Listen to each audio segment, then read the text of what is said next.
Malamig sa ano. Hindi, yung nung hindi pa kita pinasinghot ng panghaplas, Hilo. nahihilo tapos Suka. nasusuka and nagsusway-sway ka. Tapos, Ngayon, wala na. good. Okay. Ano pong pangalan mo ate? Jane. Jane. Ayan. Guys, narinig nyo naman kay Ma'am Jane kanina nung hindi ko pa po siya pinapagamit ng ating essential oil. Nagpakiramdam daw po niya, nagsisway-sway, nahihilo at nasusuka.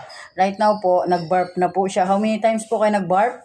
Sobra. Sobrang dami. Ayan. Kasi po, siguro marami po siyang mga hangin at lamig sa katawan. So, ang ano po is, kailangan po natin siyang i-massage ang gamitin po natin na product is yung ating essential oil. Ayan. Ayan po, pinasinghot ko na po sa kanya. Dighay po siya ng dighay.